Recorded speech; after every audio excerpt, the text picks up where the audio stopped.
ಸ್ನೇಹಿತರೆ ನಮಸ್ತೆ.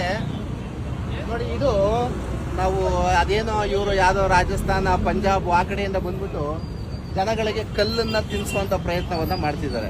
ಅದು ತೋರ್ಸಲ್ಲ, ಇದನ್ನ ತೋರ್ಸಲ್ಲ. ದಯಮಾಡಿ ಜನತೆ, ಕರ್ನಾಟಕದ ಜನತೆ ದಯಮಾಡಿ ನೋಡಿ. ಇದು ಕಲ್ಲು, ಸೇಮ್ ಕಲ್ಲೇ. ಇದನ್ನ ನಮ್ಮ Tumakuru road, Magadi road, Mysuru road, ಅದರಲ್ಲೂ ನಮ್ಮ ಸುಂಕದಕಟ್ಟೆ ಕಡೆ ಈಗ ಮಾರಾಟ ಮಾಡ್ತಿದ್ದಾರೆ.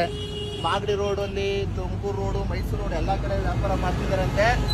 ಆಲ್ರೆಡಿ ನಾವು ಫುಡ್ ಸೇಫ್ಟಿ ಆಫೀಸರ್ಗೆ ಕಂಪ್ಲೇಂಟ್ ಮಾಡಿ, ನಮ್ಮ ಏರವಳ್ಳಿ ವಾರ್ಡ್ ಇನ್ಸ್ಪೆಕ್ಟರ್ಗೆ ಕಂಪ್ಲೇಂಟ್ ಅನ್ನು ಮಾಡಿ, ಆಲ್ರೆಡಿ ಪೊಲೀಸ್ ಸ್ಟೇಷನ್ ಇಂದ ಡಿಪಾರ್ಟ್ಮೆಂಟ್ ಅವರು ಬಂದಿದೆ. ವೆಹಿಕಲ್ ಅನ್ನ ಸೀಸ್ ಮಾಡಿ ತಗೊಂಡೋಗ್ತಿದ್ದಾರೆ. ದಯಮಾಡಿ ಆರೋಗ್ಯ ಜನಗಳಿಗೆ ಪ್ರತಿದಿನ ತುಂಬಾ ಮುಖ್ಯ ಆಗ್ತದೆ. ಈ ತರ ಏನೇನೋ ತಗೊಬಂದು ಮಣ್ಣು ಕಲ್ಲನ್ನೆಲ್ಲ ತಿನ್ನಿಸ್ತಾರೆ ಅಂದ್ರೆ ದಯಮಾಡಿ ಜನತೆ ಎಚ್ಚೆತ್ಕೋಬೇಕು. ಇದನ್ನೆಲ್ಲ ದಯಮಾಡಿ ಯಾರು ತಗೊಳ್ಬೇಡಿ. ದಯಮಾಡಿ ಯಾವ್ದಾದ್ರು ವಿಡಿಯೋ ನೋಡ್ತೀರಾ, ದಯಮಾಡಿ ಈ ವಿಡಿಯೋನ ಶೇರ್ ಮಾಡಿ, ಜನಗಳಿಗೆ ಜಾಸ್ತಿ ತಲುಪ್ತೇ ಇದು. ಈ ತರ ಏನೇ ಒಂದು ಬಂದರೂ ಕೂಡ ದಯಮಾಡಿ ಯಾರು ಕೂಡ